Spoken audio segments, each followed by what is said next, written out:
Matahari siang bersinar terik di atas jalan raya yang padat. Di antara deretan kendaraan yang melaju, Aibtu Rudi berdiri di tepi jalan dengan kacamata hitam bertengger di wajahnya. Tangannya terlipat di dada. Matanya tajam mengamati setiap pengemudi yang melintas. Sudah bertahun-tahun ia bertugas sebagai polisi lalu lintas, tetapi niatnya sudah lama melenceng dari tugasnya sebagai penegak hukum. Setiap hari, ia mencari-cari celah untuk menilang pengendara, bukan demi ketertiban lalu lintas, melainkan demi kantong pribadinya. Alasan yang ia pakai bervariasi, lampu sein tak dinyalakan, garis marka sedikit terlewati, atau hanya karena merasa pengemudi di depannya tampak bingung dan bisa diperas. Target harus yang kelihatan takut atau bingung. Begitu prinsip yang ia pegang. Siang itu, ia melihat sebuah SUV hitam melaju dengan kecepatan sedang. Mobil itu tampak bersih, tidak ada cacat sedikit pun, dan plat nomornya pun resmi. Namun, instingnya berkata bahwa ini bisa menjadi sasaran empuk. Dengan cepat, ia mengangkat tangan, memberi isyarat agar mobil berhenti. Pengemudi SUV itu dengan patuh mengurangi kecepatan, lalu menepi di pinggir jalan. Rudi melangkah mendekat dengan penuh percaya diri, mengetuk kaca jendela dengan ujung jarinya. Tak lama, jendela itu perlahan turun, memperlihatkan seorang pria berusia sekitar 50-an dengan wajah tegas. Pakaiannya sederhana, hanya kemeja polos lengan panjang yang digulung sampai siku.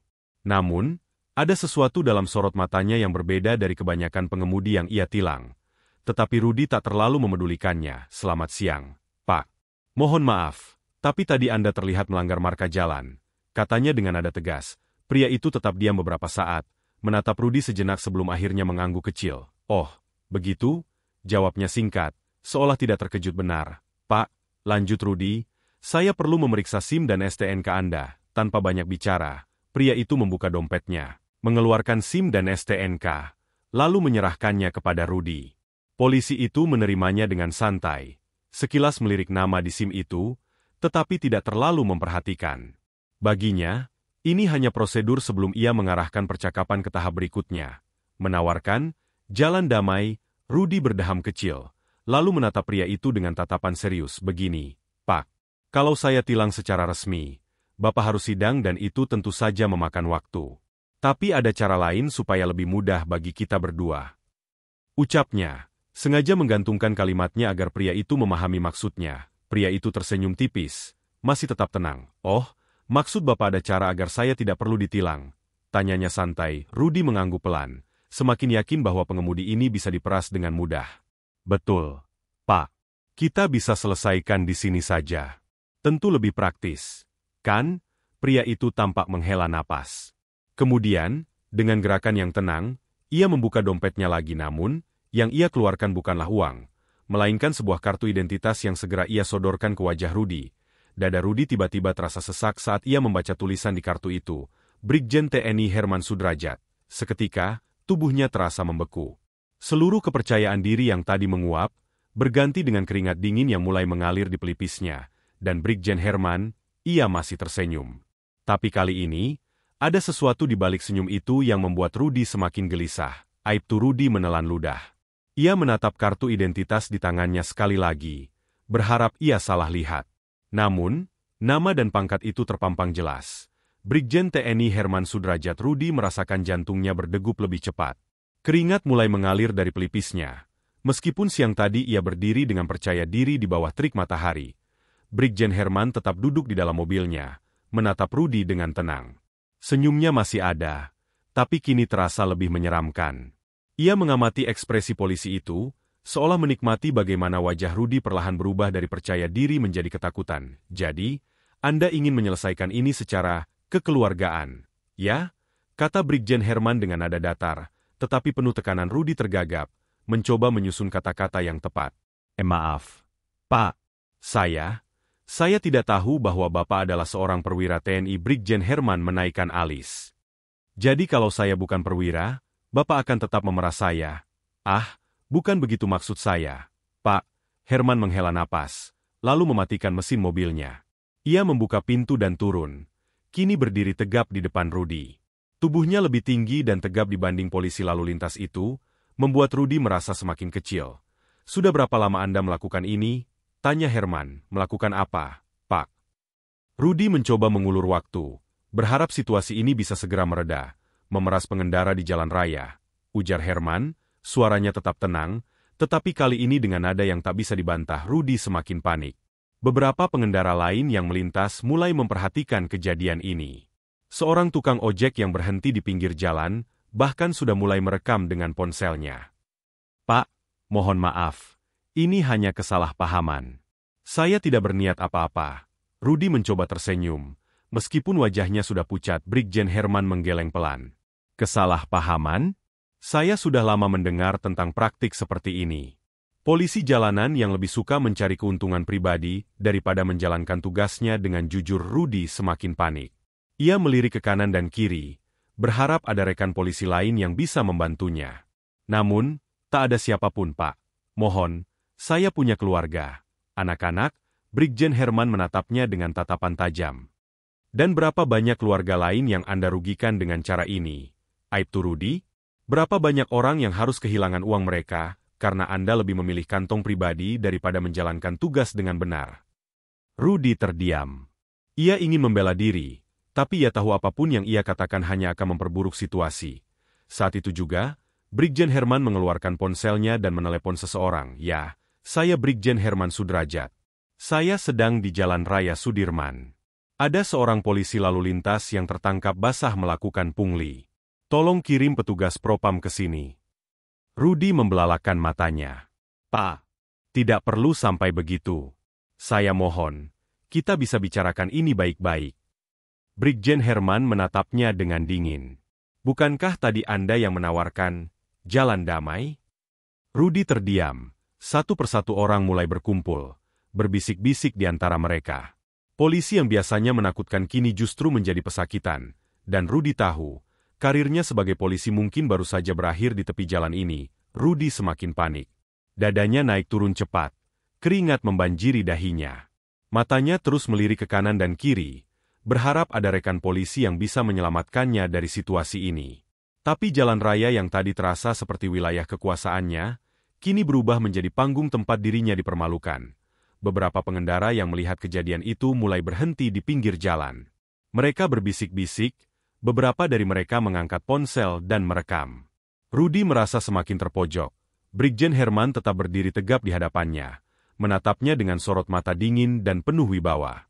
Suaranya tetap tenang, tetapi setiap kata yang keluar darinya seperti pukulan keras bagi Rudy. "Aibtu Rudy," kata Brigjen Herman, menyebut namanya dengan jelas. "Tugas seorang polisi adalah menegakkan hukum, bukan menjualnya, Pak. Saya hanya mencoba mencari tambahan. Gaji kami tidak cukup." Suara Rudy bergetar, mencari alasan. Brigjen Herman menyipitkan mata. "Jadi menurut Anda, karena gaji tidak cukup, Anda berhak mencuri dari rakyat?" Rudy menggeleng cepat. "Tidak, bukan begitu maksud saya, Pak." Herman menyilangkan tangan di dadanya. "Saya sudah mendengar alasan seperti itu berkali-kali. Anda pikir hanya polisi yang bergaji pas-pasan? Bagaimana dengan para guru honorer? Bagaimana dengan buruh yang bekerja dari pagi sampai malam? Mereka semua bekerja keras dengan pendapatan kecil, tapi mereka tidak merampok rakyat kecil dengan seragam mereka." Kata-kata itu menghantam Rudy lebih keras daripada pukulan fisik. Ia tak bisa membantah. Dalam kepanikannya, Rudy mencoba mengambil jalan terakhir, memohon belas kasihan. "Pak, saya mohon. Jangan laporkan saya. Saya bersalah. Saya akui. Tapi keluarga saya bergantung pada saya. Jika saya dipecat, mereka akan menderita." Brigjen Herman menghela napas panjang. Ia menatap Rudy dengan ekspresi yang lebih dalam, seolah menimbang sesuatu. "Anda takut kehilangan pekerjaan?" tanya Herman. Rudy mengangguk cepat. "Iya, Pak. Saya hanya ingin memberi makan anak-anak saya." Brigjen Herman mendekat, berbicara lebih pelan, tapi tetap tajam. "Apakah Anda pernah memikirkan berapa banyak keluarga yang kehilangan uang mereka karena Anda? Berapa banyak orang yang terpaksa memberi Anda uang yang seharusnya mereka gunakan untuk makan, untuk sekolah anak-anak mereka?" Rudy tak bisa menjawab. Tiba-tiba, suara sirene terdengar mendekat. Sebuah mobil patroli kepolisian berhenti di dekat mereka. Pintu mobil terbuka, dan seorang perwira polisi berpangkat komisaris turun dengan langkah tegas. "Ada apa ini, Jenderal?" tanya komisaris itu, menatap Brigjen Herman dengan hormat. Brigjen Herman tak langsung menjawab. Ia hanya mengangkat tangannya, Menunjuk Rudi yang kini gemetar di tempatnya, "Komisaris, saya ingin Anda membawa Aibtu Rudi ke Propam. Tangkap dia dan proses sesuai hukum yang berlaku," kata Herman dengan nada tegas. Rudi merasakan dunia di sekelilingnya runtuh. "Pak, tidak. Mohon. Saya bisa berubah. Saya janji. Saya tidak akan melakukannya lagi," teriak Rudi. Kini benar-benar putus asa. Komisaris itu menatap Brigjen Herman, seolah meminta konfirmasi. Brigjen Herman mendekat ke arah Rudi, lalu berkata dengan nada yang lebih lembut tetapi tetap tajam, "Jika saya membiarkan Anda hari ini, besok akan ada korban lain. Dan setelah itu, akan ada lagi, dan lagi. Anda telah mempermalukan institusi kepolisian. Anda bukan polisi, Rudi. Anda hanyalah seorang pemalak berseragam." Tanpa menunggu lebih lama, komisaris itu memberi isyarat kepada dua anggotanya. Mereka langsung menggiring Rudi masuk ke dalam mobil patroli. Rudi masih mencoba melawan. "Pak, saya mohon. Tolong saya." Tapi tak ada lagi yang peduli. Saat pintu mobil patroli tertutup, Brigjen Herman menatap sekelilingnya. Beberapa orang masih merekam, beberapa tersenyum puas. Seorang ibu-ibu berbisik, "Akhirnya ada yang berani menindak polisi nakal." Brigjen Herman menghela napas, lalu kembali ke mobilnya. Ia menyalakan mesin, melirik sekilas ke kaca spion, melihat mobil patroli yang membawa Rudi menjauh. Hari itu, satu lagi oknum polisi korup berhasil ditindak. Tapi Herman tahu, masih ada banyak yang lain di luar sana. Rudi duduk di kursi belakang mobil patroli, kedua tangannya terkepal, jantungnya berdegup kencang. Wajahnya masih dipenuhi keringat dingin. Ini tidak mungkin terjadi. Ia hanya ingin mencari uang tambahan, seperti biasa. Tetapi hari ini justru menjadi mimpi buruk yang tak pernah ia bayangkan. Di luar, Brigjen Herman berdiri tegap di pinggir jalan, mengawasi dengan tatapan tajam. Komisaris polisi yang baru tiba berdiri di sampingnya, menunggu instruksi lebih lanjut. "Kita bawa dia ke kantor Propam, Pak Jenderal," kata komisaris itu. "Kami akan menangani sesuai prosedur." Brigjen Herman mengangguk. "Pastikan kasusnya tidak menguap. Saya tidak ingin mendengar besok dia sudah bebas berkeliaran di jalan lagi." Komisaris itu tampak sedikit gelisah. "Saya mengerti, Pak. Tapi Anda tahu sendiri, ada pihak-pihak yang mungkin akan mencoba melindunginya." Brigjen Herman menatapnya tajam. "Jika ada yang mencoba melindunginya, saya akan turun tangan langsung. Saya tidak peduli siapa di belakangnya. Hukum tetap hukum." Sementara itu, di dalam mobil patroli, Rudi semakin gelisah. Ia tahu, jika ia sampai masuk ke tangan Propam, itu bukan sekadar kehilangan pekerjaan. Itu bisa berarti akhir dari semuanya. Seragamnya, martabatnya, dan bahkan mungkin kebebasannya. Ia menatap komisaris yang berdiri di luar dan mencoba peruntungan terakhirnya. Dengan suara bergetar, ia memanggil, "Pak Komisaris, sebentar saja. Saya mohon, bisa bicara." Komisaris itu menoleh, mendekat ke jendela mobil patroli. "Apa?" tanyanya dingin. Rudi berusaha memasang wajah penuh harap. "Pak, kita kan sama-sama di institusi ini. Saya tahu saya salah, tapi mohon, berikan saya kesempatan. Saya janji tidak akan mengulanginya lagi. Saya punya keluarga. Pak, anak-anak saya masih kecil." Komisaris itu menghela napas. Untuk sesaat, matanya tampak menimbang-nimbang sesuatu. Rudi melihat secercah harapan. Tapi sebelum komisaris bisa bicara, suara Brigjen Herman terdengar tegas dari belakang. "Jangan dengarkan dia." Komisaris itu menegakkan tubuhnya, kembali bersikap formal. "Siap, Pak." Brigjen Herman melangkah mendekat, menunduk sedikit agar bisa melihat langsung ke dalam mobil patroli Rudi. Katanya dengan suara rendah tetapi tegas. "Kamu minta belas kasihan sekarang. Tapi selama ini kamu tidak pernah memberi belas kasihan kepada mereka yang kamu peras. Berapa banyak orang yang kamu buat takut di jalan? Berapa banyak yang kehilangan uang mereka hanya karena mereka tidak ingin repot berurusan dengan hukum yang seharusnya kamu tegakkan?" Rudi ingin menjawab, tetapi mulutnya terasa keluh. Brigjen Herman melanjutkan, "Kalau kamu benar-benar peduli pada keluargamu, kamu seharusnya menjalankan tugasmu dengan jujur sejak awal. Tapi kamu memilih jalan yang salah. Sekarang, tanggung akibatnya." Rudi menundukkan kepalanya. Untuk pertama kalinya dalam bertahun-tahun, ia merasakan ketakutan yang sesungguhnya. Komisaris memberi isyarat kepada anak buahnya. Bawa dia pergi. Pintu mobil patroli tertutup, mesin dinyalakan, dan perlahan kendaraan itu mulai melaju. Rudy hanya bisa menatap keluar jendela, melihat Brigjen Herman yang tetap berdiri di tempatnya, tak sedikit pun menunjukkan belas kasihan. Di luar, beberapa orang masih berbisik, beberapa tersenyum puas. Video yang mereka rekam mulai tersebar di media sosial, dan dalam hitungan jam, nama Aibtu Rudy akan menjadi viral, bukan sebagai penegak hukum, tetapi sebagai simbol polisi korup yang akhirnya mendapat ganjarannya. Saat mobil patroli semakin menjauh, Rudy menutup mata. Ia tahu, hidupnya tak akan pernah sama lagi. Beberapa hari setelah kejadian itu, nama Aibtu Rudy tersebar luas di media sosial dan berita nasional. Video penangkapannya oleh Brigjen Herman Sudrajat menjadi viral, memicu perbincangan hangat di kalangan masyarakat. Banyak yang mengecam tindakannya, tetapi ada juga yang menjadikannya sebagai contoh nyata bahwa hukum harus ditegakkan, tanpa pandang bulu. Di markas Propam, Rudy duduk di sebuah ruangan interogasi. Seragamnya telah dicopot, digantikan dengan pakaian sipil. Ia baru saja menjalani pemeriksaan internal, dan keputusan akhirnya sudah jelas. Pemecatan tidak dengan hormat. Ia menatap kosong kemeja di depannya.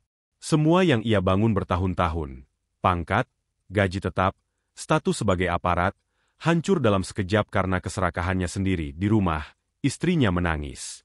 Anak-anaknya bertanya kenapa ayah mereka tidak lagi memakai seragam polisi. Rudy tidak bisa menjawab. Yang bisa ia lakukan hanyalah menyesali perbuatannya. Sementara itu, Brigjen Herman Sudrajat duduk di ruangannya, menatap laporan tentang Rudy. Seorang perwira muda bertanya, "Pak, menurut Anda, apakah Rudy benar-benar menyesal?" Herman menghela napas. Mungkin. Tapi penyesalan yang datang setelah tertangkap tidaklah cukup. Jika saja dia sadar lebih awal, dia masih bisa menjadi seorang polisi yang baik. Perwira muda itu mengangguk. Banyak polisi lain yang mungkin masih melakukan hal yang sama di luar sana. Pak Brigjen Herman tersenyum tipis. Benar. Tapi satu demi satu, kita harus membersihkan mereka. Polisi seharusnya menjadi pelindung rakyat, bukan predator di jalan raya. Di ujung cerita ini, Aibtu Rudy kehilangan segalanya, sementara Brigjen Herman justru semakin dihormati karena ketegasannya. Sebuah pengingat bahwa dalam hidup, jalan yang mudah dan curang mungkin terlihat menguntungkan di awal, tetapi pada akhirnya, kebenaran dan keadilan akan menang.